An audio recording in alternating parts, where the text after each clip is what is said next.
All right, welcome back to the iWealth podcast. Me and Brad are talking about why should anyone be a client of iWealth? Hopefully they are, Matt. Why is it important? Yeah, it's how is it any different than anyone else? Like literally, like they're all kind of the same, right? You're right. Like you could right now name 10 different brokerage places where you could park your money. Like why iWealth?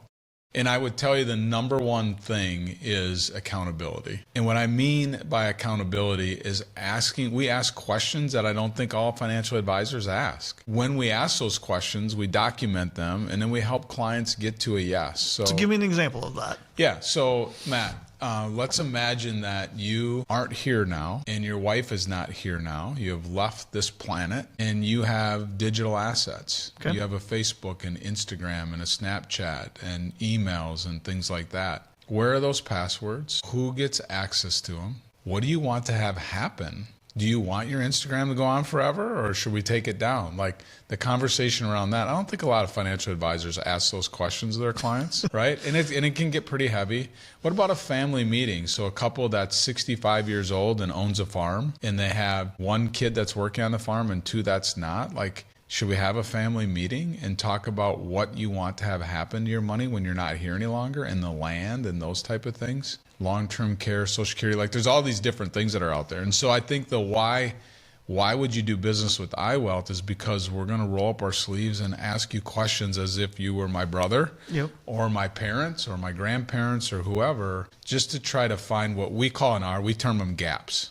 So you're probably doing a lot of things right, but let's figure out the gaps and then how do we solve them? So we find the gaps, find solutions to solve them, and we just try to simplify that planning process. So that's the point of difference. It's just a little deeper down the rabbit hole. Yeah. You know, it's interesting. What I didn't say is, hey, we have some magic investments and we're twice as good as everybody else. Like everybody has good investments. Everybody has it. Now, you got to put those investments together correctly, and they have to be invested per the goal you have on when it matures. Like if you're going to buy a house from 3 years from now, it's probably not invested like your retirement account 30 years from now.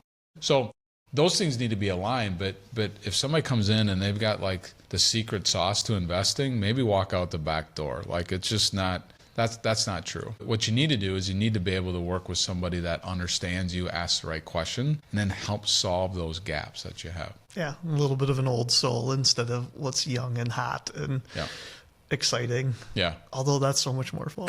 We do get those calls like, hey, should I be invested in this currency? Maybe we should have bought some Argentina bonds or something, you know, after it's so much more exciting to do that. It might be exciting, but it's not, that's not our sweet spot. There you go. All right. Well, we'll see you back here next time on the iWealth podcast. Thanks, Matt.